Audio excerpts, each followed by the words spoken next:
Hey, what's going on, everybody? Welcome to Practically Tactical. This is our live show streaming to you on YouTube.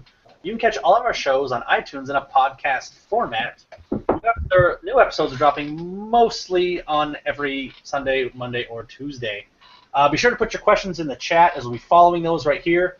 It's going to be another awesome discussion as we're starting our second second show in our series of EDC April. So real quick here, I want to shout out all the guys that came on the show here today, all the panelists. We got Ben, we got William, we got Bill, Will I should say, and then Christian. So big ups to these guys for coming on, because I know a lot of people out there would probably be a little bit scared of criticism or to come and share what they do. So big ups to these guys. I really appreciate you guys coming on. So thank you, and then of course shout out to Aaron at Sage Dynamics here for coming on and talking with us. Man, I really appreciate it. So thank you guys for coming on. I really appreciate it. Again, there's a lot of guys that would probably be a little bit scared to do what you're doing. So thanks for coming on. A couple other show notes that I do want to hit on real quick here.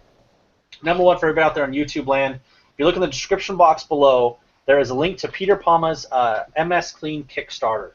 He's about 10% away from his goal. He has about a little less than 2 days to go. And so, Peter's been on the show many times. Awesome guy. Veteran. Please go ahead and check out the link below to his Kickstarter project. He's almost there.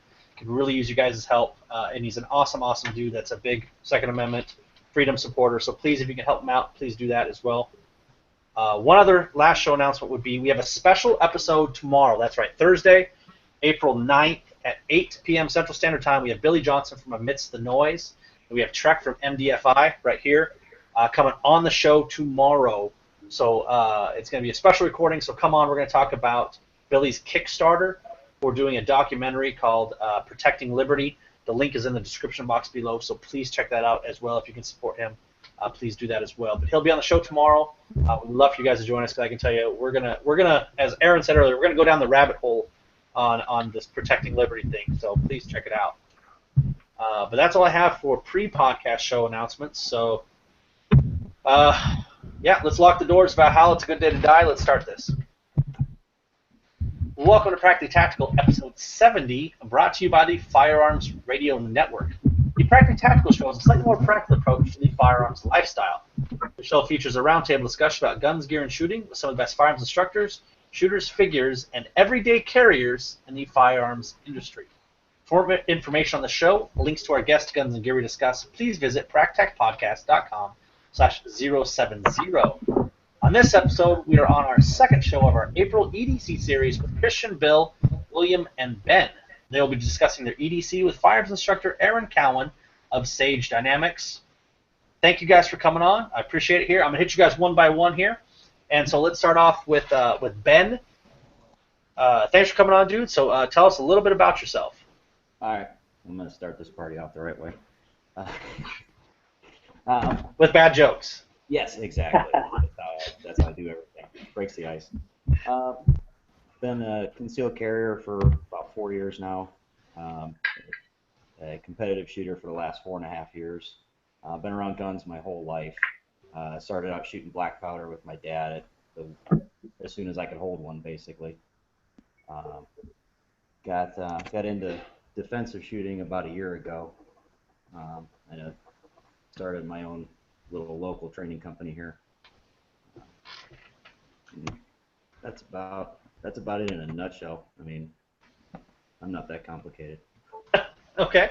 Well, thanks for coming on, dude. I really appreciate it. So next up, we got Bill. Hey, man. Thanks for coming on. Hey, guys. Good to be on here. Is somebody having is someone's fire alarm going off there? Not here. So, hey, Bill, man. Thanks for coming on, dude. Tell us a little bit about you. So I've been a concealed carrier for about 8 or 9 months now, and live in Northern California. I'm from the East Coast. I didn't really grow up with guns. Actually, I didn't get into guns till I was about 24, and I was out of the military. Did 4 years in the Air Force, and even then, I mean, just like I sent you in the notes, my real firearms training has been the military and my CCW course. And the military, for anybody that doesn't know, if you don't have a gun job, then it's like once a year you're at the range and that's it. But I'm always looking to learn.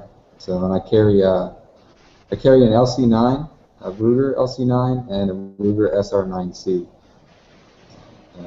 I carry about the 4 o'clock, and that's kind of how I first started. So I keep doing that.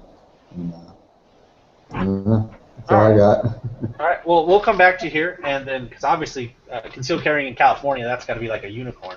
So we're definitely going to hit on that. But next up, we got Christian, man. Hey, dude, thanks for coming on. Tell us a little bit about you. Hey, I'm Christian. I'm from New Orleans. I carry a Glock 30 45 caliber. I managed to carry that. It's kind of bulky, but I've been shooting for about 5-6 years now. I shoot rifles, pistols, but I've been carrying for about 3 years now. Living in New Orleans, sometimes that could be tricky depending on where you're at with all the alcoholic establishments. You're so many feet away from, it could be tricky, especially, the crime down here. That's pretty much the whole reason why I carry, because it happens all the time, everywhere, unfortunately. Yeah, I've heard there might be a little bit of crime in New Orleans. So, but thanks for coming on, dude. We got our last panelist here on the show. We got Mr. Will. Hey, man, how's it going? Hey, how you doing? Good to be here. My name is Will. I'm from Las Vegas. I got serious into firearms a few years ago. I shoot as much as I can. I've done a little bit of training, and that's about it. I carry a gun because I can't carry a cop. Well, thanks for coming on, dude. I really appreciate it. So, the next up here, we got our resident expert on the show, or at least for this evening. We have on Mr. Aaron Cowan from Sage Dynamics, who's been on the show before. So, Aaron, dude, thank you for coming on and joining us in the series. No, it's great to be here, dude. Definitely. It's definitely, I think, an opportunity of, again, where, I think sometimes, if you get involved in the firearms industry, you kind of can't see the forest in the trees. I think I said it right this episode. And so I think it's kind of good to always talk to kind of normal guys who just carry a gun every day than, getting involved in the firearms industry like we were before the show, Oh, definitely. I mean, salt the earth.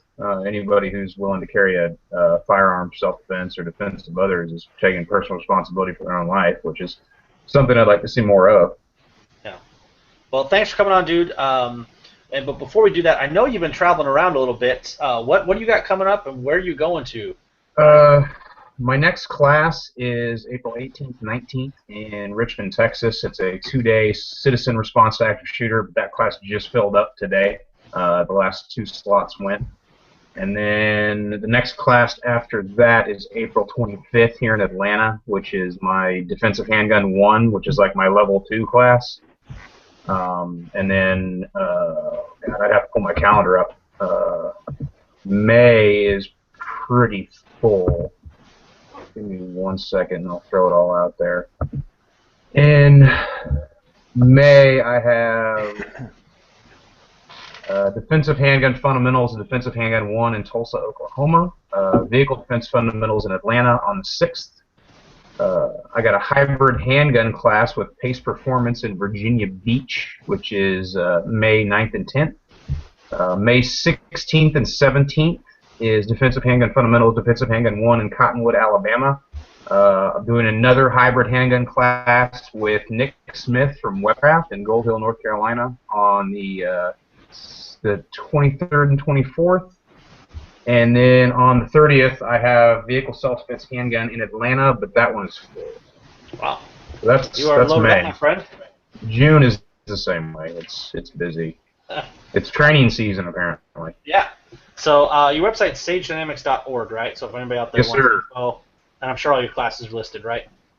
Yes. All right. So for everybody out there listening on Podcast Land, if you go check out the show notes, I will make sure to get a link into his website there if you guys don't already have it.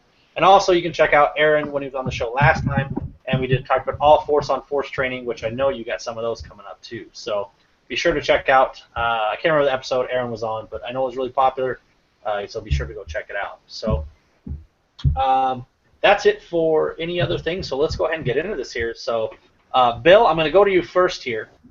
Obviously California, we're going to make sure to hit on that. But before that, talk about your EDC. What is it that you carry every day with you? I find that I end up taking my LC9 with me pretty much every day. It's just small and I can just throw it on real quick. I want to start carrying my SR9C more because I'm way more accurate with it.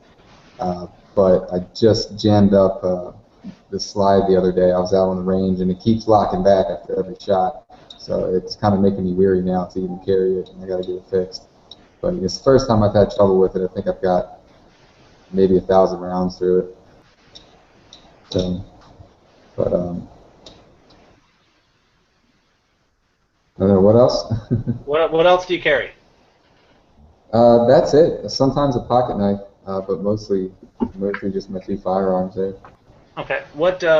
So your usual day. Where do you go? What do you do during the day when you carry?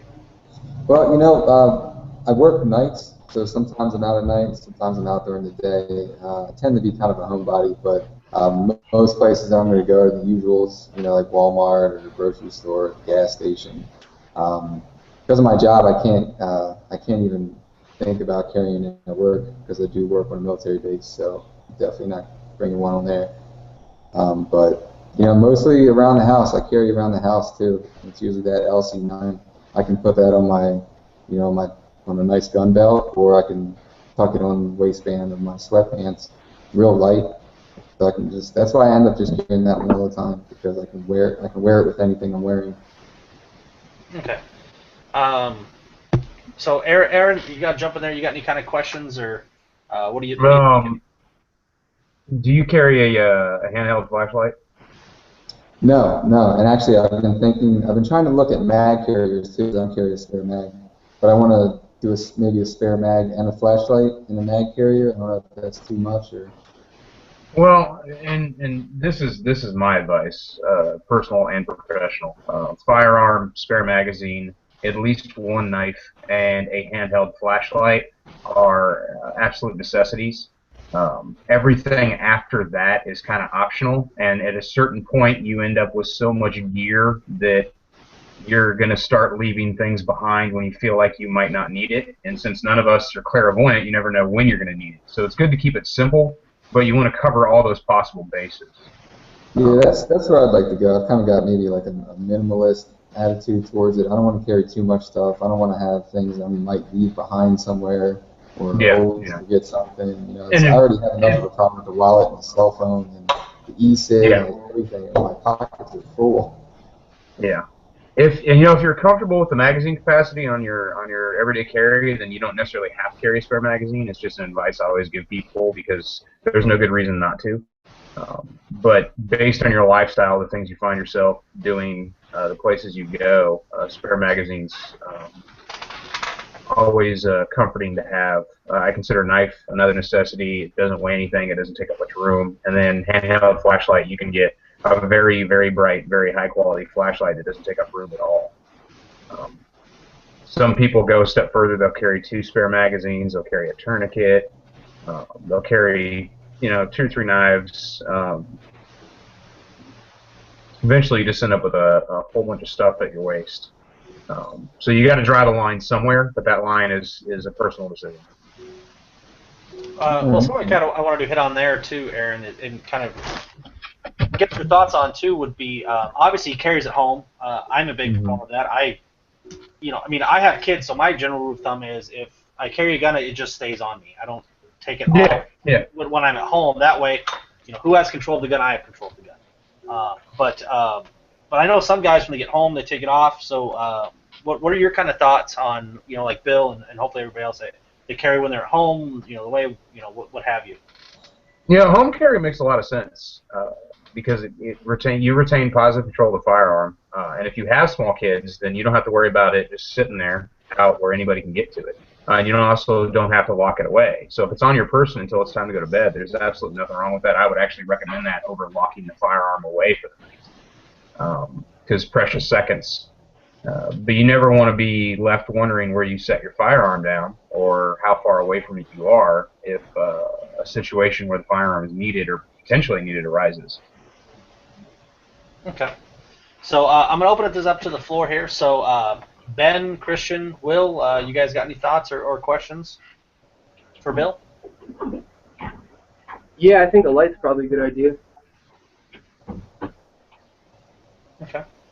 I agree with that. I've been looking for lights in a spare mag carrier, but I don't want to go big. Like I just ordered a set, like a whole concealed carry pack set from Crossbreed, and I underestimated the size of their mag carrier, and it was a 2 mag, and the thing's like this big. It's just as big as a holster. And I got, well, this is the holster. The mag carrier is just as big. Wow. I was like, that's too much. That's way too much. I got to send it back. Actually, I just got it 2 weeks ago. Well, you can always explore other manufacturers as well. I mean, you would not believe the size of the box of holsters I have in my basement that I'll ever use again. That's what I hear. You end up with a collection of them. Yeah, you do. Luckily, you know, if there's good information out there on holster makers, you can buy once and be pretty comfortable. I found 2 really good holster manufacturers, well, 3, and I pretty much stick with them. And you also have to buy for your lifestyle when it comes to the type of holster you get. A lot of people initially will purchase a holster that has belt loops. You got to feed a belt through it. The problem when it comes to feeding a belt through a holster or feeding a belt through your mag pouch is you're more likely to leave something at home because you don't want to go through like, oh, I don't want to deal with all that right now. I just want to throw the gun on and go. So if you use something like an actual clip, you're more likely to take it with you. No, I would agree on that. Any other questions for Bill there? I'd second the light thing. I carry a Surefire EV1, the single CR123, and it's 200 lumens. It clips right in my pocket, and you hardly even know it's there.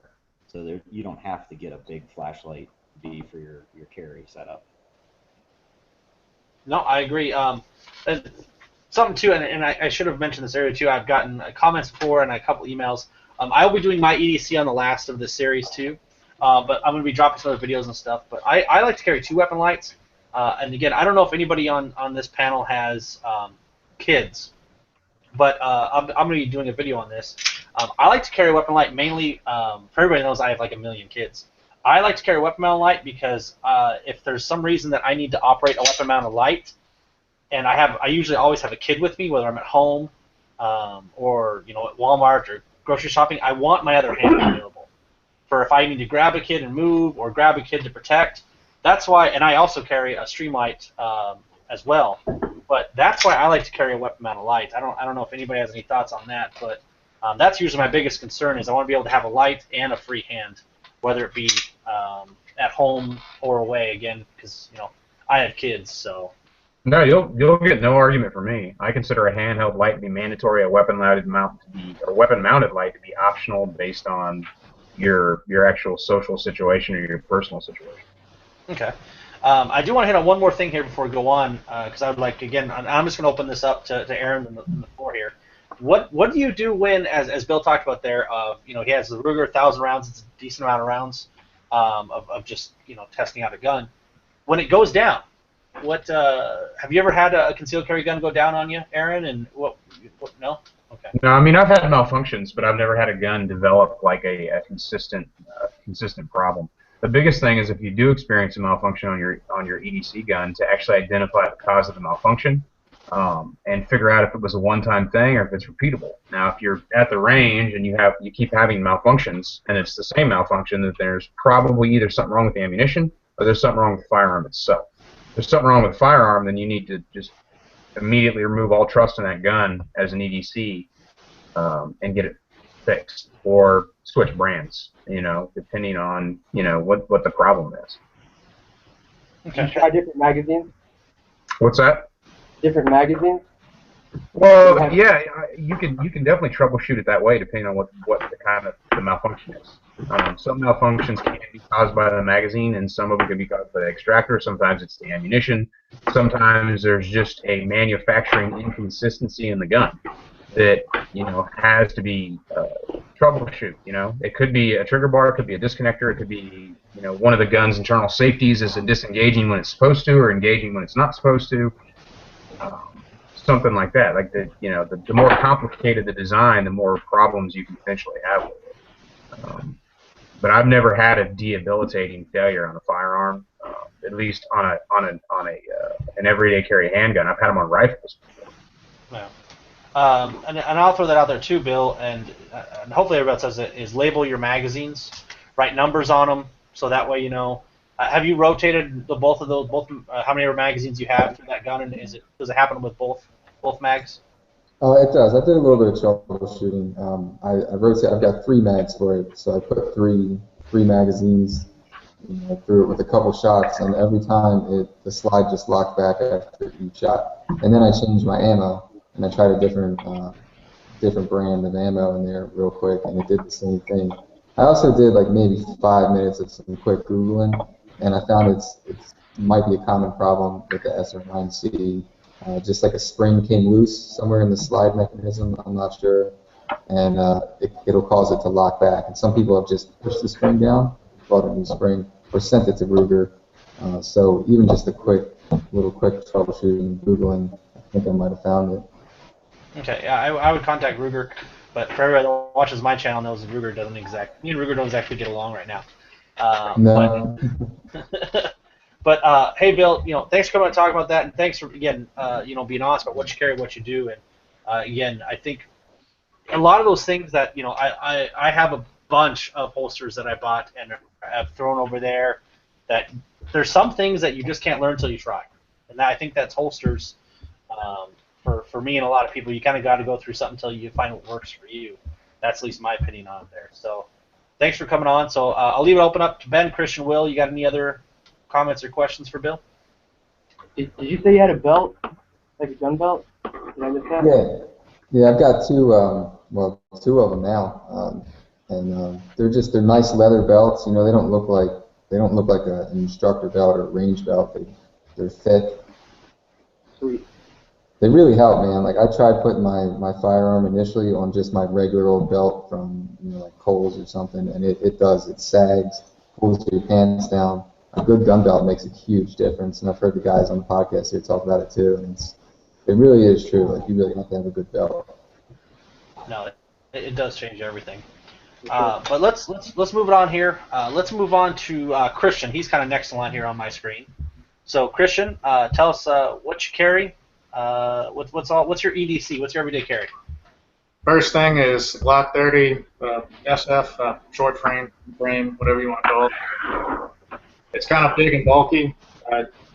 I generally carry a Phobos Black Hawk holster, and I just have it under my shirt sometimes. I used to have one of those flip draw things that goes on the back plate that had just a little metal clip on there where I'd carry it naked sometimes, but that thing broke. I lost all trust in it, and I hate to carry a firearm naked, but I've been looking in like Kydex holsters and trying to find a holster that is going to be slim enough to carry that where it's not sticking out, because obviously it being so bulky, I have a problem with it printing on my shirt, and I like to carry it and try to like behind me instead of in front of me. I also carry, it's not anything special, it's a no-name brand, 200 lumens flashlight, keep it in my pocket. I carry one spare magazine and a Smith & Wesson. It's just a regular open assist blade with a gas breaker on it. It's basically a $50 Academy knife, but I carry it everywhere, all the time, 100%.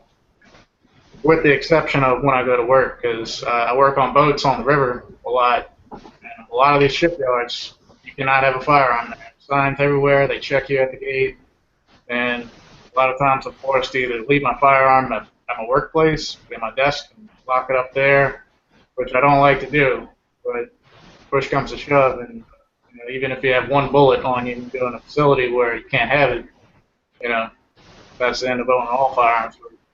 So that's the main problem I have is work-related, with not being able to carry my EDC. Okay. So other than work, you said you're in New Orleans, right? Yeah. I think they have a tad bit of gang violence down there, I've heard. They sure. Now, so I guess normally you work around New Orleans area, like city, pretty urban area, or? Yeah, like Port of New Orleans, but I get sent all over for work. I never know where I'm going to be wherever boats go, and it could be the most rural of areas. Sometimes it's extremely dangerous crime-ridden areas where I have to get to a certain dock, and you know, sometimes it gets pretty sketchy going down certain streets. But for the most part, you know, I feel comfortable because there's a lot of places where I can park outside of these places, and you know, just as long as I don't get on the boat where, you know, I hate to leave my firearm in the vehicle. Also, there's a lot of compromises that I have to, or decisions that I have to make if I want to take it with me, keep it on my person, which if I can, I do. But generally, it stays on me until I come right here, lay by my bed. It stays on my bed, and doors are locked, and we have a dog that, you know, pretty much our alarm system here. And, you know, it never really leaves my side other than that. Okay. So, Aaron, I'm gonna throw this to you, man. What are you thinking right now about this? And then after this, I do want to hit on some non-permissive / kind of go bag kind of things. But what are your thoughts here? You got any questions for Christian? It sounds like he's working within, you know, the environment, his lifestyle, and his occupation. Like, if your workplace doesn't allow firearms, and, you know, I know a lot of people will be like, well, concealed means concealed, but a lot of the same guys aren't going to jeopardize their employment necessarily or their freedom by carrying a firearm. There's gun-free zones, and there's guns that under penalty of felony gun-free zones, and there's a huge difference. Yeah. Working in law enforcement, like, I mean, I was able to carry pretty much everywhere. But those same places, guns aren't free to carry for the general population, which is something I don't agree with. But the law is in place, and there's no changing it without a significant movement to do so. So if someone were to enter my former workplace with a firearm and they weren't law enforcement, they would be arrested. And then you may lose your rights to carry guns altogether. So it is unfortunate. Some places they extend that to the parking lot. You know, most places, your municipal courthouses, things like that, you just can't bring it inside the building, but you can have it in your car because usually it's in a parking deck or a pay park or something like that, and that's fine. It's really difficult to work your life around situations like that, and my best advice in a situation like that is develop some sort of secondary EDC that still allows you some degree of self-protection, but is allowed in that workplace.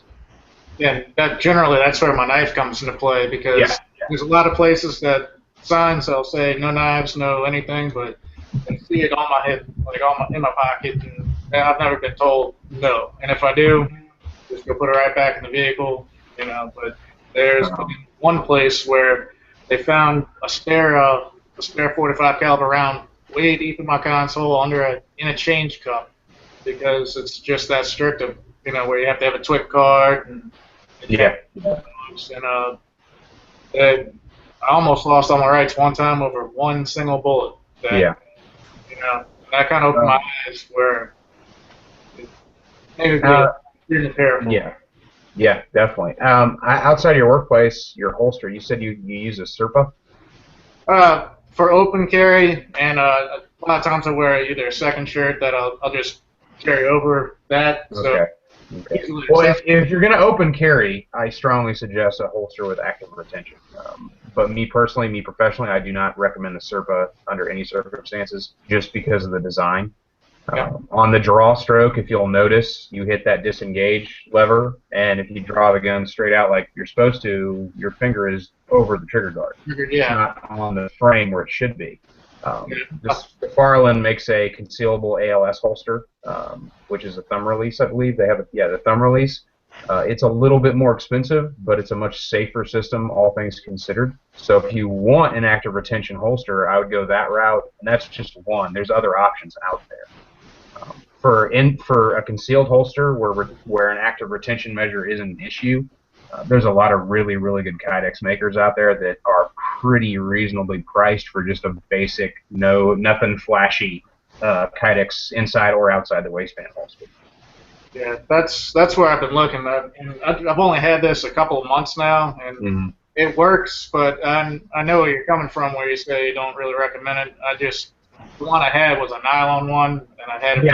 Yeah, definitely. Blackhawks are convenient because they're sold pretty much everywhere, right? Which is why they're so popular. But people who use guns for a living have gotten away from them because there are potential safety issues there that are just completely avoidable. Some people say, well, you gotta be more conscious of the draw, and my answer to that is just to get a different holster, so you don't have to worry about that aspect of it. But if it's all you have, and you got to save up a little money to get a holster, go ahead and do that. Just be very, very aware that, especially under stress in a self-defense situation, there is a possibility there for your finger to go on the trigger when you don't want it to. Well, I am in the market for a new one, so I'll take your advice and I'll look into those and see if something will work better for me. So I appreciate the advice. Yes, sir. Now, Aaron, do you have any holster manufacturers you'd recommend? Right now, I'm using Guncraft. I don't think they have a website, but they're on Instagram, gun_craft. I haven't they're not like my sole holster company yet, but I really, really like the quality of their holsters. And I've always been a fan of off-the-grid concepts. And for leather, I exclusively use Wild Bill's Concealment out of North Carolina. And yes, I still use leather because leather is an excellent holster for certain situations. For looking good? Well, if you want to look good, it starts there. But leather actually makes a lot more sense depending on the environment you're in. I prefer leather because it forms better to the body. It actually, it's not as thin as Kydex, but it can be a little more comfortable long term, depending on where you're carrying. And anytime I'm wearing a suit, I end up going with leather just because it's a more malleable material, so it tends to print less with those thin dress pants and suit jackets. Okay. So you don't go Miami Vice, dual under the shoulder? No? Okay. I don't dual wield anything. No? Okay. Joke. I will dual wield suppressed M4s, but there we go. There. Well, yeah. Because who doesn't? I know, right? The only people who can't. Yeah. Everybody should try it once. Now here's something I will hit on too, and I've been guilty of this too, and actually with episode I think 67 Fisher was on. We kind of went to the caliber debate a little bit. Yeah. I mean, carrying a gun, that's obviously the best thing. So Christian, you carry 45. We won't give you too hard of a time on it on the show, but I mean, at the end of the day, if you're proficient with your gun and you know what you're doing. The caliber thing doesn't really play in, does it, Aaron? Well, here's my thoughts on it. I do not like, under any circumstances, the 40 caliber round because it has a high pressure recoil that's needless. It's got pretty much the same sectional density as a 9mm, and generally a slightly smaller capacity by gun model. And the advantages you're getting from the 40 caliber round are hotly contested, which means there probably aren't any. The problem with picking calibers is I can show you one-shot stops with every caliber, and I can show you guys that got shot multiple times with the caliber and it failed to stop them. It's all about round placement and penetration. I carry a 9mm because it gives me more rounds per magazine, and the round has been proven to be effective when the rounds are put in places where they're going to strike critical organs. The 45 it's fine. It's a subsonic round. It does it makes a slightly larger hole than a 9mm if it expands, and that's great. But you have to have an acute realization that it does have a reduced magazine capacity based on the size of the round. So if you're one of those no spare magazine guys and you carry a 45, you might be wrong. If you carry a 45, you should definitely carry a spare magazine, depending on the capacity of your gun. If you're carrying a full-size Glock 21, you might be able to get away with it. But if you're carrying a single-stack 1911, you're going to need a spare or two. And you said you carried the 30. What's the mag cap on that? 10. When I carry. That's not too bad. Me personally, I would still carry a spare if my gun only held 10 rounds. Yeah. So I have 20 on me all the time, but when I'm driving the truck, I do have I think it's 28 round that just stays in my door handle for in case stuff happens. Yes, there's nothing wrong with that. You always want more ammo in your second line gear. Yeah, and I always have just a cup full just in my center console generally, just in case I run out and have to reload for last case scenario. Just for zombie apocalypse, we should all bear. What kind of belt do you use? I just use my regular belt. I don't have any kind of special belt that I'm wearing. Nothing wrong with that. You don't have to buy a gun belt if your belt's sturdy enough. No, but I really do want to have a concealable Kydex holster that does carry a spare magazine that's easily. Yeah, yeah. I've gotten to the point where I prefer hip carry, but I have a hip flexor problem, so whenever my hip flexor's acting up, I carry appendix.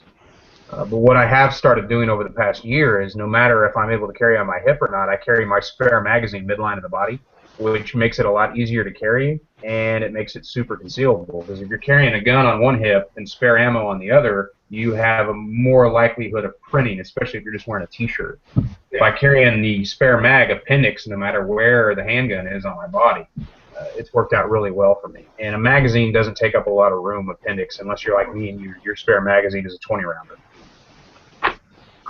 Yeah. Okay. So I'm gonna open up to the floor here. So Ben, Bill, Will, you guys got any questions or comments for Christian?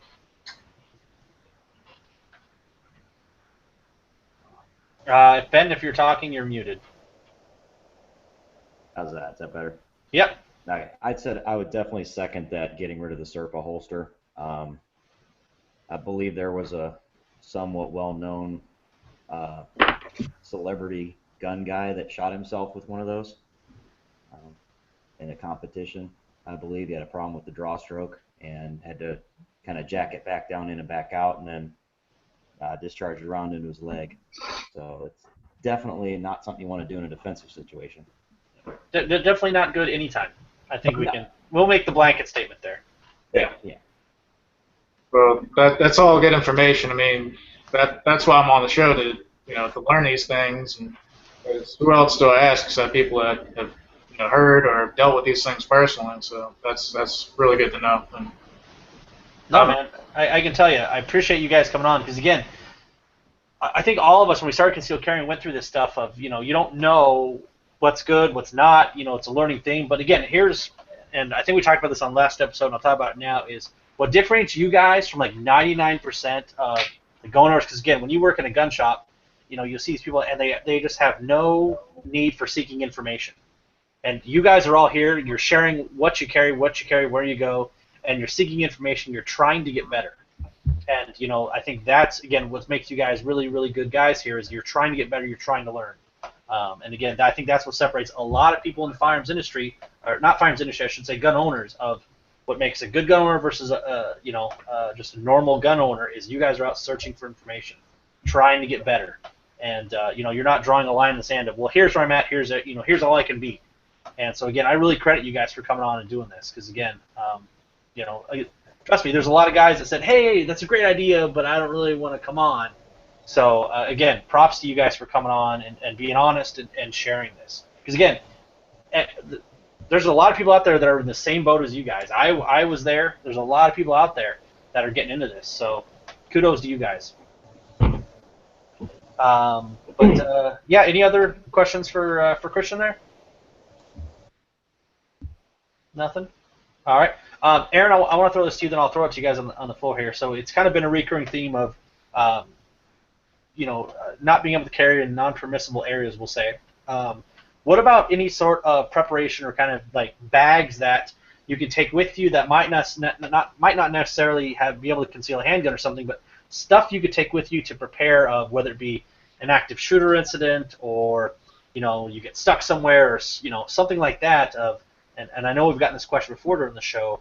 Do you have anything that maybe you recommend or maybe you take with you, when you travel? A bag that can be necessities to maybe kind of prepare if something does happen while you're there that doesn't have a firearm. Well, I mean, I have a second line bag that goes in the truck, and it comes out of the truck when it needs to. It's got, your basic trauma medicine in there. It's got some chem lights, another flashlight, batteries. And of course, my lifestyle is a little different, so there's handcuffs in there, zip ties, things of that nature. I like how you mentioned lifestyle on your backpack. Yeah. When you get into like an everyday carry bag, there's obviously medical stuff is great to have. Some people have started carrying medical on their first line. I've seen some ankle holsters that carry a tourniquet and a pair of scissors and stuff like that. There's nothing wrong with that. If you want to carry it, carry it. For me, that stuff goes in my second line because I'm more likely to carry it if it's not something that has to be married to my everyday carry on my person kind of stuff. versus one day I still feel like putting it on and I just leave it at home versus having it at least in the vehicle. Check your state laws and see what kind of weapons fall under the definition of weapon, and then find yourself something that exists outside of that legal definition that you can carry for self-defense. Kubotan, keychain, a nuck, a knife with a blade underneath, however short it's got to be. And some states are extremely restrictive. A taser, some places you can't carry an actual firearm, but you can still carry a stun gun or a taser. Get one of those C2 defense things that they have, or something like that. It's so state dependent. In Georgia, it's actually really easy, but if you go to like California or our nation's capital, things get a little bit more restrictive, and you have to be very careful of what you're carrying. And just because it's legal doesn't mean a police officer is going to know it's legal. So you have to be prepared for that possibility as well. Okay. Well, I'm going to move on to the next person here. So Will, excuse me, not Will. Yeah, Will. Got it right there. Jump on you, man. So tell us what you carry, man. What's your everyday carry? All right. So we got the cell phone, chapstick, lighter, pen. I carry a Streamlight Micro Stream for the light. I carry the CR50 drifter knife here. Tourniquet. We got a Glock 17 with the Surefire X300 Ultra. That rides in a T-Rex arms inside the waistband Nomad. Depending on what I'm wearing, I'll go with the Glock 17 mag or a Glock 19 mag. And in there I got Federal HST. And that's about it. Oh, yeah, that all rides on a the Aries Gear belt, which I like a lot.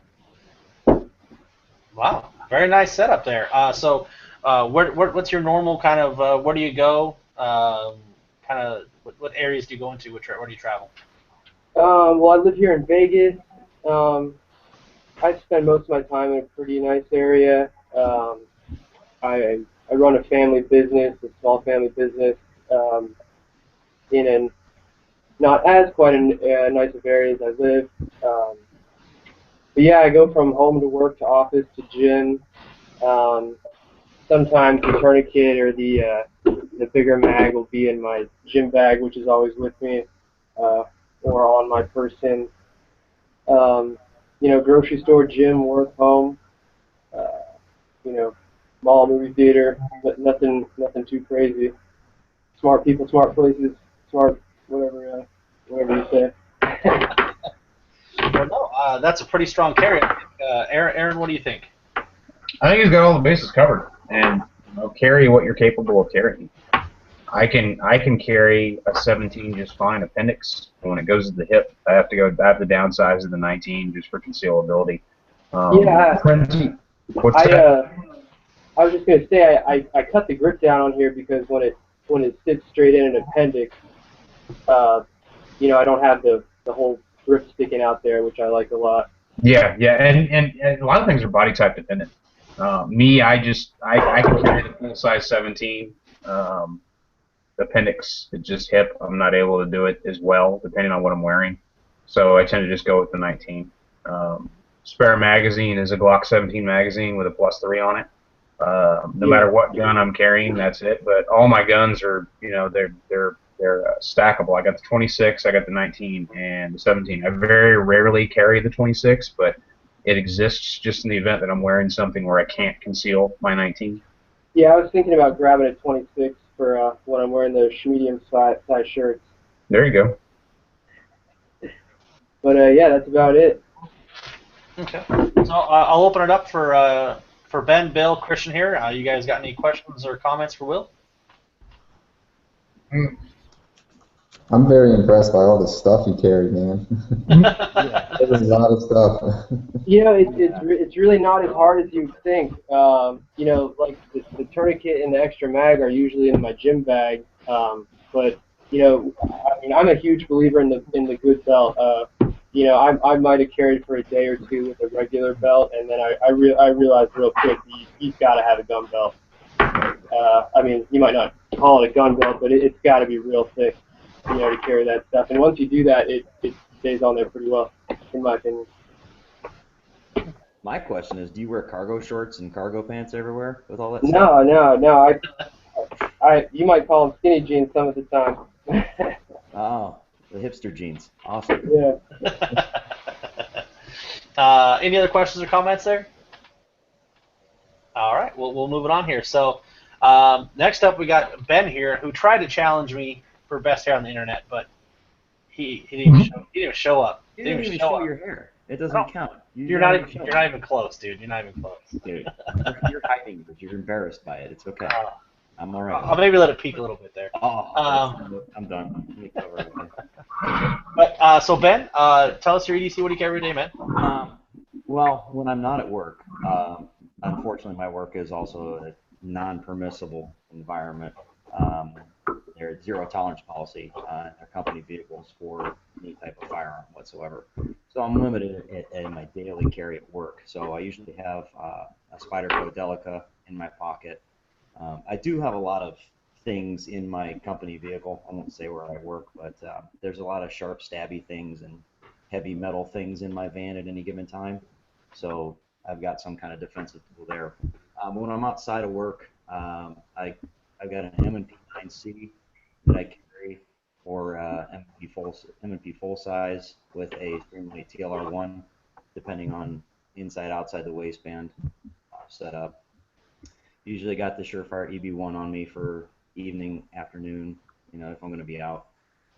I carry a spare mag for the M&P 9.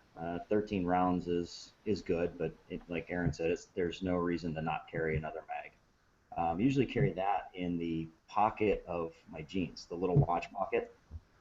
Being that I'm left-handed, it works out perfectly for me to have that in that pocket. And the little 12-round mags for the M&P fit perfectly in there. Carry in right now I just got a holster from Hidden Hybrid Holsters. I really, really like that thing. It's super comfortable right off the bat. Sometimes I'll carry a straight blade that I got from Blackstone Valley Knife Works. Not a big fan of that. It's really kind of awkward to have that on the front of my belt there where I can reach it both places. I just did pick up one of the Saber Spitfires pepper sprays, thanks to Jeff Blumen on the last show. I really like to have that less than lethal option there now. Pretty much carry anywhere I can outside of work. Even if I'm running down to the grocery store or to return a movie at the Red Box or anything like that. And my wife always yells at me and says I'm crazy, but I had a little encounter actually at the Red Box the other evening returning a movie. I had a guy come up to me and ask me for a ride, and then I said, hey man, I'm not giving you a ride. And then he was like, well, how about some money? You got some money? I need to get some money for a tow from my car. And I was, he kept getting closer to me, and I kind of, got my guard up pretty good on that. So you never know when it's going to happen. So it's good to carry anything you can. As far as that's the gear-wise go, I always think it's a good idea to have some kind of a martial arts background also. I've done some training in jiu-jitsu and judo, a little bit of Krav Maga for that time where the guy attacks you and he's on top of you and you got to do something, you can't get to your firearm. So I really think that's a part of everybody's, I don't know what you call it, everyday carry, but I would recommend that to be in your so-called toolbox to have. That's pretty much what I carry. Okay. Yeah, I don't have much else. All right. When it comes to that stuff. Aaron, I'll open up to you, man. You got any questions there on that? No, I mean, it seems like he's definitely thought of all the possibilities, and he's addressed the situations in where he can't carry his firearm, because under threat of termination, your job is your job. So you kind of got to weigh that risk versus reward. And while I do know people that work in a gun-free zone and they carry anyway, they do so with full knowledge that if it's ever discovered, they're probably going to be terminated. But they work in an environment where it would be considered a right target for a spree killer, an active shooter, whatever buzzword you want to use. So they go ahead and take that risk because they figure if the event does happen and they're able to save lives, maybe that'll prevent them from getting terminated. It's just one of those risks that some people are willing to take, and there's nothing wrong with that. Because some environments it's just a company policy, other environments it's actually a felony. So if you exist in one of those environments, you've got to make that choice. And I won't tell someone to break company policy or break the law. That's obviously got to be their decision. But he definitely addressed what things he thought of outside of not being able to carry a firearm in a company vehicle. And that's definitely thinking of the situation as you should. If we don't have our firearms, what options do we have? You always have options. You just got to figure out what they are. No, I think that's a good point. But I'll open up to the crowd here. Bill, Christian, Will, you guys got any questions for Ben or anything? Come on, guys, I don't bite. I don't know, maybe not a question, but just an overall statement. It seems like most of us can't carry our firearms at work. That's kind of a tough thing, I know. For me, I'm probably facing felony charges if I try and do that, so it's completely out of the question. To and from, locked up, maybe a different story. We do have a rod and gun club on base, and they tell you how you can carry your firearm on base. Locked up, ammo and firearm locked up in separate containers, and you're good to go, and you can transport it on base. But I worry about things like the Fort Hood issue, or Christian, where you work, like it was the DC Naval Yard that got shot up last year, 2 years ago. That's a tough thing. Yeah, I mean he hit it right there. I mean the DC guy had a broken down shotgun in a backpack. I mean.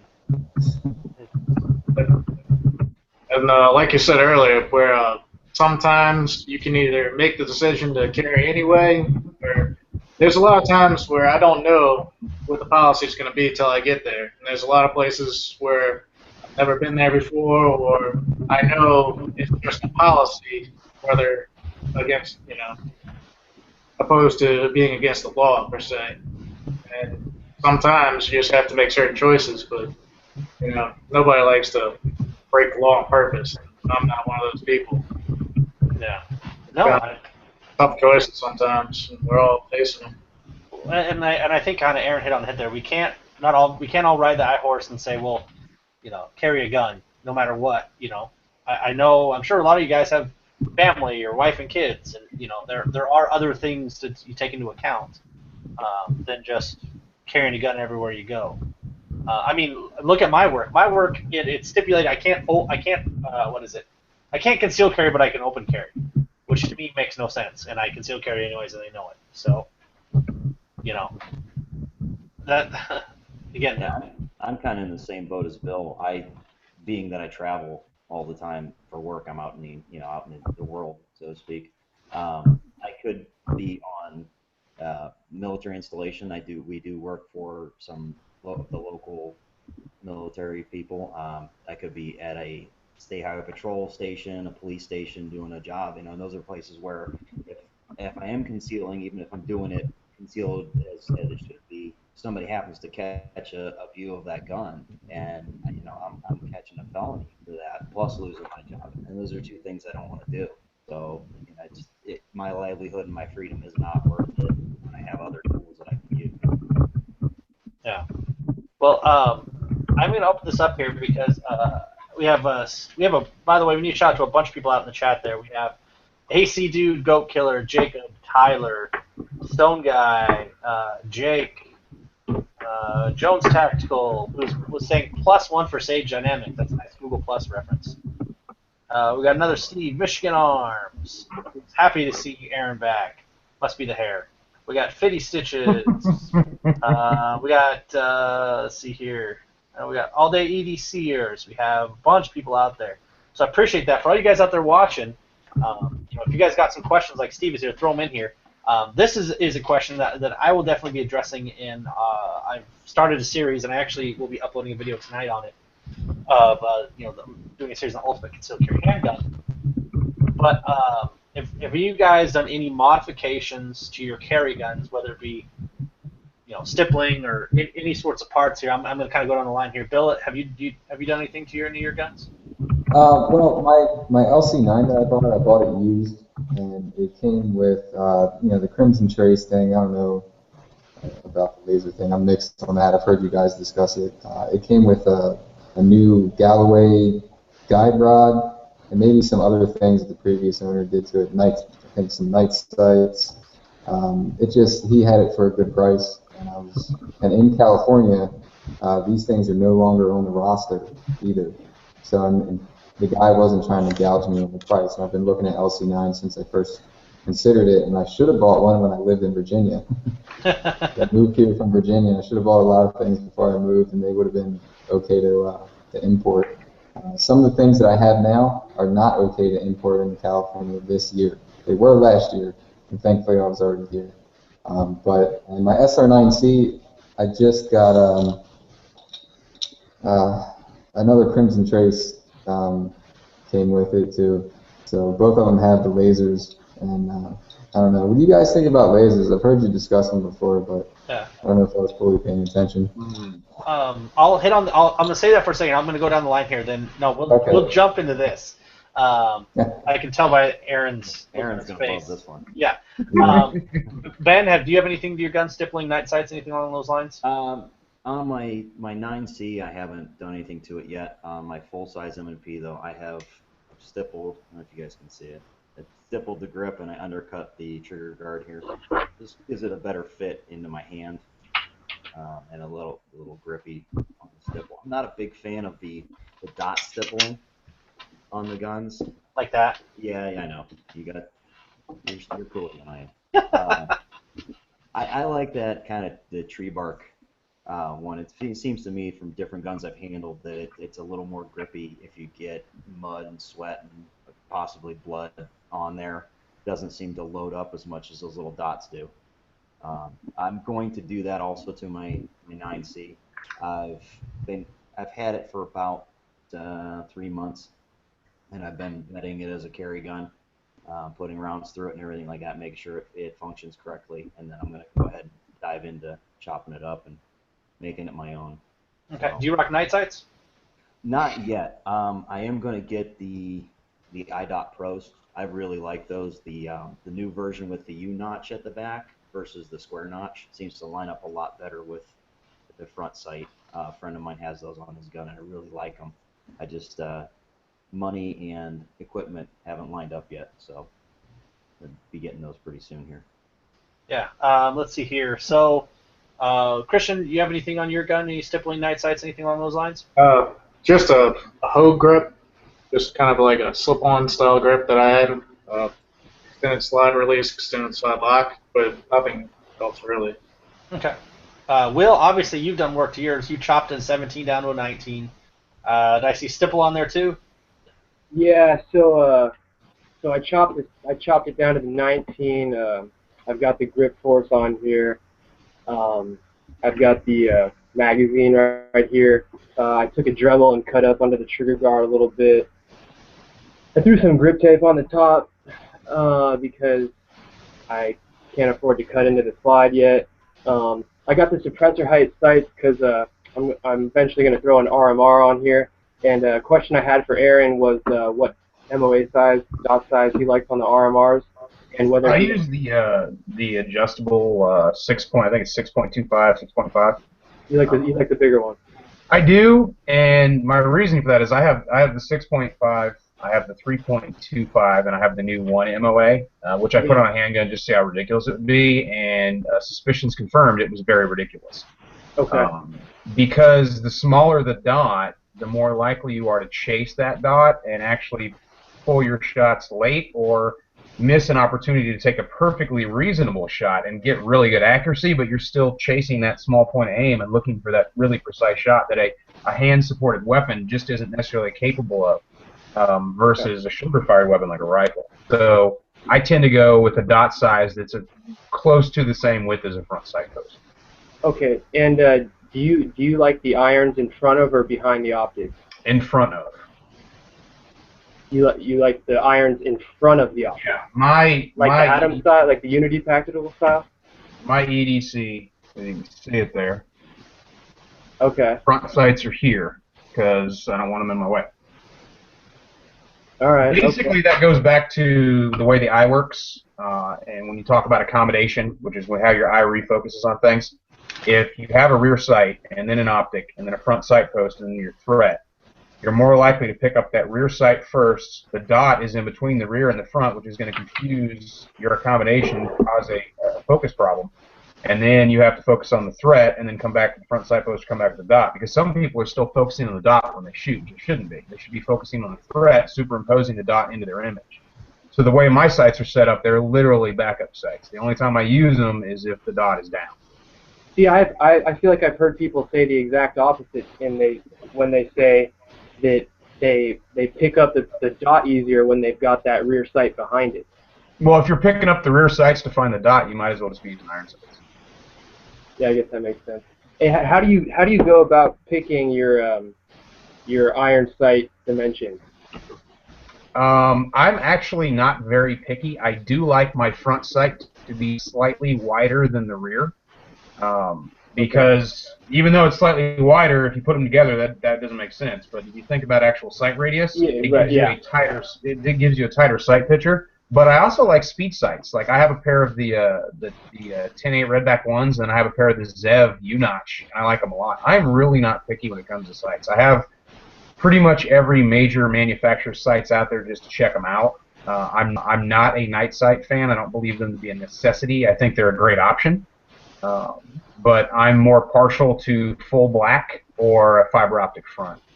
Yeah, I'm probably going to switch these out to black once I go with that RMR, so I've only got one dot to worry about. Yeah. Is that a good idea in your opinion? Yeah, I don't think there's any issue with that whatsoever. The only thing I wouldn't recommend somebody do is run if they're going to run a fiber optic with an RMR, like a fiber optic front, which there aren't too. I don't think right now anybody's making suppressor height fiber optics yet. Yeah, I noticed that. It's coming. Yeah. It's coming. I'm sure it will.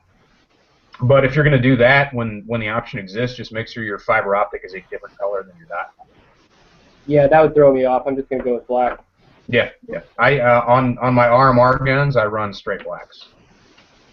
All right, good to know. Have you seen those Proctor Y-Notch? Have you tried those out? I want to get a set and just kind of. I mean, Proctor's he's a performance best instructor, so he's very analytical when it comes to stuff like that. So if somebody asked me about the science of pistol sights, I'm going to defer to Frank because I'm self-defense focused. Like as long as the sights gets the bullet where I need it to go, I don't really get picky. I'm not trying to fine-tune by quarters of an inch. But I'm going to get a set. Actually, I think I might have already ordered a set just to check them out. Yeah. Also, I'll throw this out. You may want to stay tuned to the Practically Tactical channel on YouTube. Sounds good. But does anybody else have any red dot on handgun shooting experience? Ben, Bill, Christian? No. I've shot one. I personally, I like it's quick acquisition, but I don't like it for a carry gun for me personally. I think it's a little pokey and stabby, but I'm also a plus size model, so that doesn't. The sights are bad enough for me as it is. So I'll throw this to Aaron then. So since Aaron, we have somebody out in chat that's. Do you have any experience with any other red dots like with the Delta? Yes, I have a Delta point. I have a JP Enterprises J point, which I use on a rifle. I wouldn't use it on a handgun, which is unfortunate because I love the design. I just don't like the material they make it out of. I'm intentionally hard on any optic I get, and the Trijicon on the RMR design, they designed it with hard use in mind. Just the basic shape of the frame really distributes any kind of shock load better than the other ones out there. Any kind of curved glass structure is going to put all that pressure right down on the glass versus the Trijicon design, which feeds it down the sides of the shell. Yeah, the RMR is more expensive, but you're getting what you pay for. The doctor or not the doctors are nice, and the delta point are nice. I love the delta point circuitry because it turns itself off when you're not using the gun. But with the battery life on an RMR, like I think like 20,000 hours. I mean, seriously. And if you're running an adjustable one, you can hit the negative until it goes all the way down and off, and then you've got 4 years of storage. So if the batteries were burning out like EOTech's, I might look somewhere else. But with the battery life on an RMR, that's pretty much all I'm going to use. Okay. Do you have any experience with like an XPS-3 on your handguns yet, or is that coming? No. No? Not yet. I want to get one, but I don't. It's kind of like when a new Will Ferrell movie comes out, I kind of want to go see it, but I don't. It's kind of the same category for me. Like if one comes into a class, I'll spend some time with it, but I'm not rushing out there to buy it. Not just yet. I don't have a favorable opinion of the EOTechs at all anyway, so that's tough for me. I had an EXPS-3. Didn't like it. Yeah, I see EOTechs go down every class I have. Yeah, I had problems with my EOTech this winter, which will be making me replace it very shortly. Yeah, I mean, I don't want to be an optics snob, but if it's something I'm going to put my life in the hands of, I want the best. So I tend to go with Trijicon or Aimpoint. EOTech definitely has some great features, but until they fix that battery life problem, and they fix the issue of sometimes the optics just don't work anymore and nobody knows why, like that's an issue. Yeah, and I've already sent my EOTech back once already. Yeah, that's unfortunate. I'm just not even a huge fan of the reticle. The aim point is so much faster when the red's on, you're on. Yep. It's just so much faster. It's so much faster. So that was my thing. So I stuck with the aim point. Okay. Fibby says, thank you for answering the red dots there, Aaron. And then Jake says, you leave Will Ferrell alone, Aaron. I'm not saying I won't watch it on DVD. I'm just saying I'm not going to the theater. But I won't go to the theater to see an Adam Sandler or a Rob Schneider movie either. Oh, jeez. When was the last time Adam Sandler made a funny movie? Anybody? Waterboy. Man, that's been like since I was in high school. I don't know. In fact, Waterboy, totally off topic, but Waterboy was the last comedy I actually went to a movie theater to see. I have not been to the theater since to see a comedy. So you're saying that movie ruined your movie theater experience? No, I just you know what? I don't need the big screen experience to watch comedy. You know, I don't need to hear Adam Sandler doing some silly impersonation of a Chinese guy in THX. Like, I just watch it at home.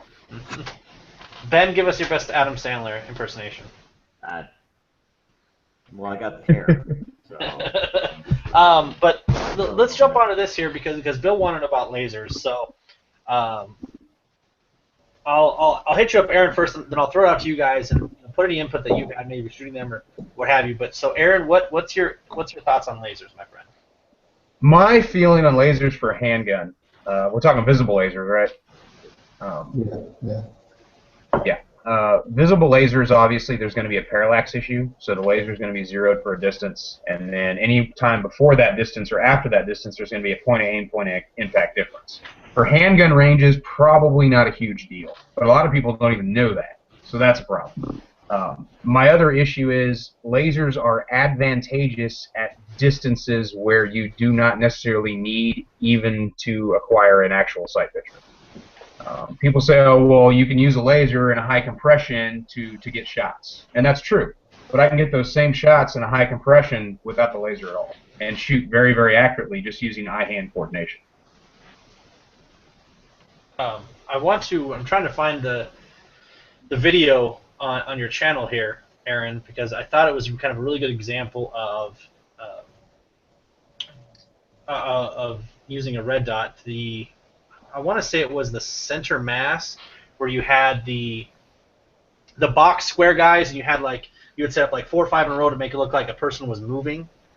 Yeah. And in my thinking, and you can critique this however, would be if I have a laser and I'm going off of that to shoot with a moving target that, again, and I think that was best simulated in your video of going from center mass to turning and stuff like that. You have lack of a better term, a dynamic situation going on to where there might be more going on or something maybe that's more important than trying to focus where my laser's going on a site where the center mass is changing. People tend to chase the dot when they're using visible lasers. And again, if it's even Crimson Trace makes a great product, but they're very limited in their usefulness depending on how much light you have. If it's mesopic light or if it's twilight or darkness, the laser is good to go. If it's sunlight, you may be able to pick it up, you may not. Viridian is the same thing. Even the green lasers can be hard to detect depending on the situation you're in. Obviously, if it's dark or twilight, you're going to see them every time. But people tend to shoot a little bit slower when they use a laser than if they were just to trust their kinesthetic shooting, their actual hand coordination, or actually go for the sights. Okay. Because what that video made me think of, and for those out there who haven't watched it, I'm going to put it in the show notes. When you say center mass, he's not talking right here. Your center mass changes with how your target changes. It's a fantastic video. Well, the definition of center mass is center of the target offered or selected. So if all I have available to me is someone peeking out from behind a corner and I got a gun hand, because that's all you need to shoot from behind cover is an eye and a hand. My center mass is going to be center of what's available that I can actually see to shoot at. So if I want more threat available to me, I'll have to move or wait for him to further expose herself. But everybody shoots two-dimensional silhouettes, and there's usually like convenient score rings, and that's great, but it doesn't really reflect reality because people move around a whole lot when you shoot out. Yeah. So generally. I just thought that changing environment of your target was kind of a really good way to show where lasers might lack. So, Bill, I'll throw it to you here, then I'll open it up. But do you have any other laser kind of questions there, Bill? I have tried my laser during the day and night in an open range, an open outdoor range, and I have noticed that you can't really see it during the day. I mean, kinda, but during the day when I'm out on the range, I use the sights first. I don't really mess with the laser, but when I do it at night, I have noticed that I do find the laser first before I even look at my sights. I see that laser; it's very apparent, and I don't know. I like the aspect of being able to see it at night. Maybe like a deterrent. I don't know if that's accurate to rely on.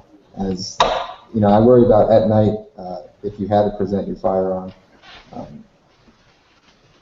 At night, the assailant may not even know what you're pointing at. Yeah. The laser's for sure, like that's something going on, or it's a laser pointer. But if you're attacking me and all of a sudden a dot comes on your chest, I'm pretty sure you figure out what that is. And that's really the only reason why I like it. I've never even really tried to aim too much with the shooting, except for night. A few times I've gone out at night or dusk. So I don't know. I'm should I keep the laser, drop it? I don't care either way. I want something effective. Yeah, I would just be careful about using the laser as a deterrent. I wouldn't want to present a firearm, unless lethal force was warranted. I've got a flashlight on my gun, but if I need to see something, I'll probably use this one instead of pointing my gun around. But I would second what you got, Bill and Aaron were saying about not being able to see it very well in the daytime. But I really think lasers, the one place they might be applicable is maybe awkward positions where you can't maybe gain a complete sight picture, turned or cocked in an awkward way. That might be a place where a laser might work. I would say that if you're going to have it on your handgun, don't rely upon it. I see a lot of people at the range and in classes and stuff that they will wait for that laser to be in the right spot to shoot, and they don't focus on those sights. They're completely oblivious to the sights. And the laser is an electronic device. If it happens to get damaged and you're relying upon your laser to be your sighting system, then you have no backup for it, basically. So use it as a secondary more than anything. Practice with the sights. Yeah. I would agree with that. And as a deterrent, a flashlight is a much more effective deterrent than a laser will ever be. Because the flashlight is something polite society is willing to accept us to have in our hands at all times. It may seem a little out of place, like me. My flashlight's in my hand whenever it's dark and I'm outside or I'm in a non-secure environment. Because if I suddenly come in contact with somebody, I can use that flashlight as an immediate use of force. It's not I don't have to hit them with it. I don't have to do anything. I just have to remove their visual horizon. I put light right in their eyes until I determine if they're a threat or not. And then I can take the light down to the floor. I can point it at the chest. I can have a short little conversation, try to figure out why they suddenly jumped out in front of me. I've deterred a potential situation just by the use of a white light. If I got to go to my gun, that's great. If I got to go to my gun, then maybe that laser could come into play then. But initially, if the gun's not out, the flashlight's a much more useful tool.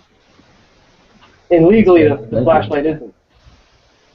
Yeah. That's a use of force. Yeah, I mean, a flashlight's a flashlight. Yeah. So that's kind It's not considered. It's not. At least at this point, a flashlight is not considered a use of force. Just shining a light in somebody's eyes. As flashlights get brighter, you may see something happen in the future on the law enforcement side. There have been cases already of people suing the law enforcement because the cops had a flashlight in their eyes for like 20 minutes. Well, okay. But no, it's not considered an actual use of force, but you are actually projecting force to disrupt the potential or actual threat. That's what I do. It's a lot easier to apologize for blinding somebody than for Exactly. And it could be you could be like, oh, I'm sorry, honest mistake. They don't know what you were doing, but you were potentially prepared to have to shoot this person based on the situation. Obviously, we probably wouldn't do that to somebody who was approaching us on the sidewalk and we had visual recognition of them for like 10, 15, 20, 25 seconds. Right. But if I come around the corner and somebody jumps out of an alcove or from between two SUVs or something like that, light's going right in the face. And then it's going to go down to their chest and their feet. And if they become belligerent, or if I recognize they may be a threat, the light's going straight back to the face.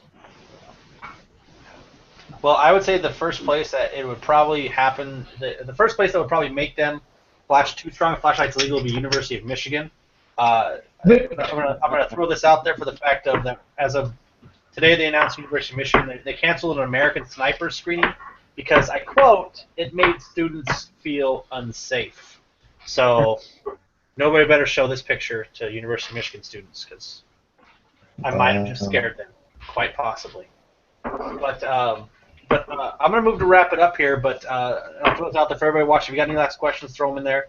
I'm going to throw it to the panel here for any last questions or comments or anything you guys want to pick Aaron or anybody else's brain about daily carry, concealed carry. I want to throw it out to you guys to get any last questions in. Yeah, I got a couple. Go at it.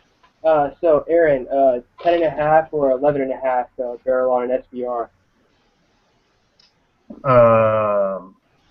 The ideal barrel length, just based on my experience, is in the 12-inch range, but I will not go shorter than 10.5. Any shorter than 10.5 and you lose the muzzle velocity, which makes the rifle useful to begin with. If you go down to a 7.5, you might as well just get a 9mm subgun, because the velocity is so low at that point, you're shooting handgun rounds. Yeah, I was trying to decide between a 10.5 and 11.5. Do you have a preference? Depending, I mean, obviously it's going to be carbine length gas system, so the gun's going to be overgassed anyway. Yeah. But 11.5 is going to give you just a little bit of an edge on that muzzle velocity, depending on, and of course the length's going to be increased as soon as you put a muzzle device on it. But if you want to go with the 10.5 or 11.5, I would recommend putting a folder on it, like the Law Tactical, just so it gets super compact. But even if you're going to run a traditional stock, it's an inch. At the end of the day, it's just going to be an inch. So you don't really care? No, most of my guns are 14.5s. Okay. I have one 10.5 and one 12.75. And how often do you clean your everyday carry or your range pistol mag? My everyday carry gets cleaned every time I shoot it, or if I'm using different guns for different things and I just don't happen to shoot my actual EDC, it gets cleaned every week. Just because, undershirts and garments and things like that, it's going to pick up dust and stuff like that. Your magazines? Do you clean your magazines like that? I don't clean my magazines at all, because magazines are a perishable item. When a magazine gets really, really muddy, I throw it away. Okay, yeah, that was my question because I have yet to clean any of my pistol mags and they're running fine. And, But that being said, like I have a Gen 1 Glock 17 mag. It's still stamped law enforcement, military only. It's probably, I picked it up at an academy, and God knows how long it had been in the academy, but it probably had hundreds of thousands of rounds put through it before I got it, and it runs just fine. I use it for my Sims classes.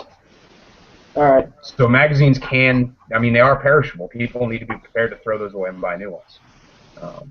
But unless the magazine gets super gunked up, it may go in the range bag. But I mean, every time I buy a Glock, I get 3 magazines, and I've acquired so many over the years that I can't remember the last time I actually bought just a Glock magazine. All right. And one last question: are you running mid-length or carbon-length gas systems on those 425? I prefer mid-length. I do not like carbine length if I can get away from it. All right, that's cool. All right, that's it for me. Thanks. Mm-hmm. Oh wait, one more. When you when you were at you're currently law enforcement?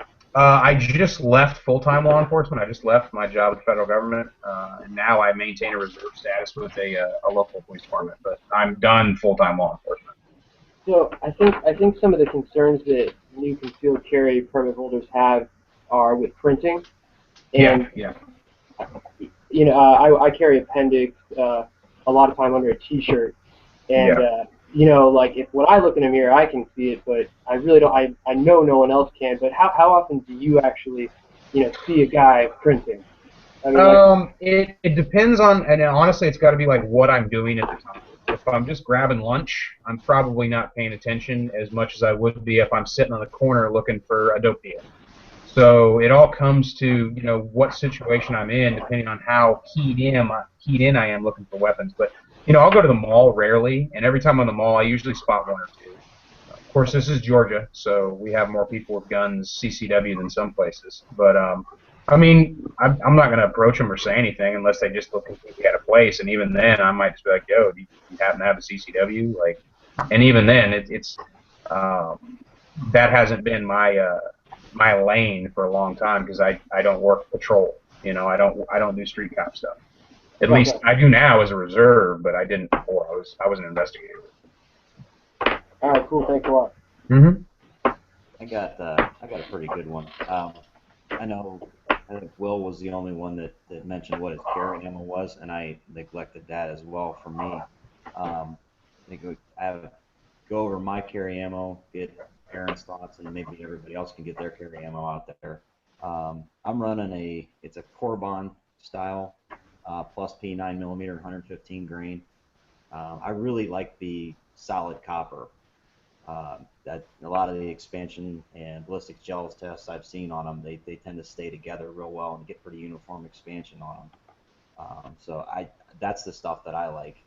And How do they do through barriers? Because I'm actually not familiar with that round. I haven't seen a lot of through barrier tests on them. Yeah. All I've seen is the through ballistic gelatin and through the denim test. I'm not opposed to doing them myself. I have a kind of a plan to do that myself, do some barrier testing and things like that. You can get ballistic gel online now pretty cheap. So yeah. No reason not to. I'm more interested, like you said, for the barrier stuff, maybe through drywall and things like that. Yeah. I barrier check all my ammunition. Yeah. And I'll throw this out there. We try to put this back together, I think, in February, but one of these days. So we're gonna do it. Me and Petty. We're gonna talk ballistics. Yeah. We're gonna have a ballistics show. Unfortunately, Petty is the be-all end-all right now. So someday he will come and grace us with his presence, if we're lucky, Aaron. I don't know. I'll me and him are doing ballistics class together in October, so maybe we can make it happen like that weekend. There we go. But no, Ben hit on there, and that was a question out there. Aaron, if I could hit you, what ammo you carry, then I'll hit these other guys here. Right now, I have 2 different ammos. I'm using 135 grain critical duty. My testing on that round, the only thing it does not perform well against is windshield glass, but a lot of handgun rounds don't. And I've always had a soft place in my heart for the 147 grain gold dots. Okay. But there's other great rounds out there. That's just what I like. Okay. Bill, what do you carry? So I think the only part I remember is HST, and I don't remember the brand, but I know it's HST. The federal And I know HST. both the federal ones.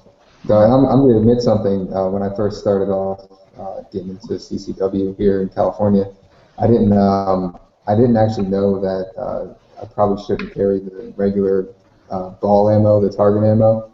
I had originally thought that that's what you throw in there, and then when I read up on it, I was like, oh, they actually have self-defense ammo. I didn't realize that, and it put at ease some questions I had about like over penetration and that kind of thing, and getting all that energy into whatever you're shooting at. So I'm going to admit that.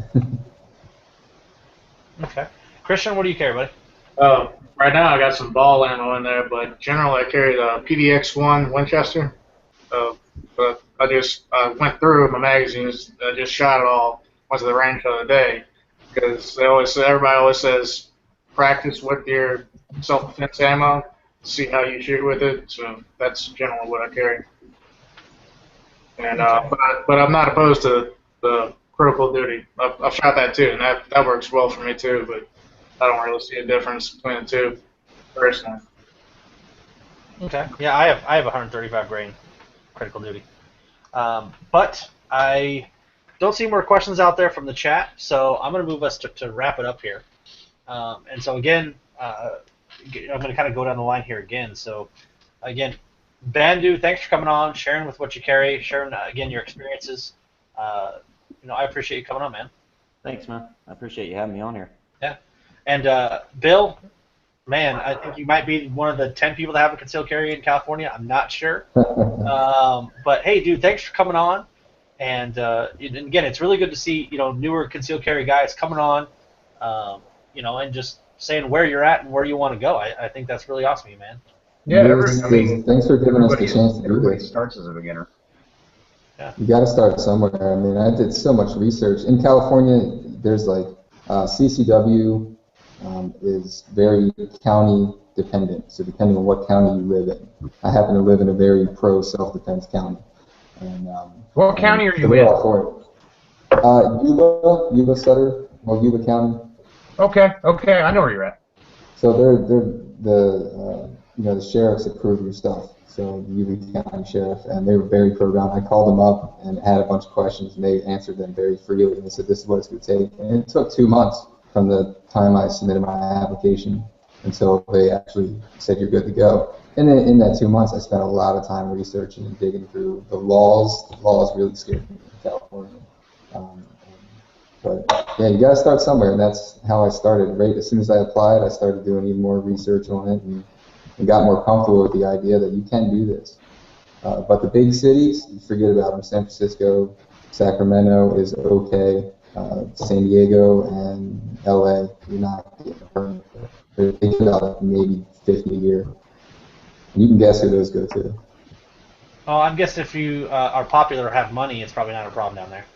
Yeah. But heaven forbid, real citizens, But no, dude, thanks for coming on, and again, keep on trucking, dude. Keep on learning, keep on getting better. So this has been a great resource too, man. Ever since I got into you a couple podcasts ago, I've been going back and listening to your older stuff too. It's great. Keep it up. Thank you. Oh, no problem, man. Thanks for coming on. So Christian, dude, thanks for coming on. Thanks for sharing what you kind of go through there. And again, I can't say enough. Again, and I don't want to come off like I'm some professional either, because I'm not. I have been lucky enough to literally every week be on with awesome dudes like Aaron and Fisher and MDFI, and so I've had this rare opportunity to learn so much. But again, too, I still consider myself the old handgun newbie and trying to learn. So again, dude, thanks for coming on and sharing everything, and sharing where you are and where you want to go. Yeah, thanks for having me. I really learned a lot. So I'll take everything, all the advice that everybody's given. And, it's really kind of an eye-opening experience, especially with this thing. I got a whole different thing right now, so I'll be doing a little bit more research. But thanks for having me. Hey, no problem. And again, too, the holster thing, man, that's always something you go through. Like, I was putting it up on my Facebook page the other day. I was in a Gander Mountain, and a guy was buying an XDS, and then you'd think the guy at the counter would try to help him out a little bit. The guy sold him an XD holster, a leather holster, and told him to soak it in water to tighten it up around the XDS. Which, for those who aren't familiar, the XDS and the XD are very different guns. Very different. So, and again, it's one of those things to where, unfortunately, not every place you go to buy guns and shoot and that sells gear can actually be a good help. So, just keep researching. Aaron has a great YouTube channel, so there's a bunch of other good ones out there. So just keep digging, man. If you ever need anything, send me an email, dude. I'll help you out all I can. So Appreciate that. no problem. So Will, dude, thanks for coming on, man. It's good to see somebody else who carries as much stuff as me on the show. So thanks for coming on, dude. Yeah, I appreciate you having me. I had one more question for Aaron. If I can make it down there, is there a discount for the practically tactical guys? No. I want to do some training. I'd have to talk about that offline. But anyone who attends and successfully passes a Sage Dynamics course gets a 25% discount on training for life. So you only have to pay full price once. All right, sounds good. I'll see you later. I should also mention, not that Nick Smith would want me to, but if you go back to listen to a certain show, he will tell you how to get free training. He would kill me. Yeah, I have 5 free classes a year. So I've done 3 so far this year. Unfortunately, I don't take them on the road. If you want a free class, you got to come to Atlanta. Because I'm just not going to incur airfare and transportation of training aids to put on a free class. No, that's no problem. Hey, everybody has to work, right? Yes, sir. That's the way it is. So, Aaron, dude, thanks for coming on with this. I really Always appreciate a pleasure. you coming on and sharing a bunch of your knowledge, because obviously you kind of have a variety of background there that offers some good information. I do okay. And then Ben is trying to show off his cert shirt over there, which I need to get one of those. Aaron, do you? Plug for Aaron.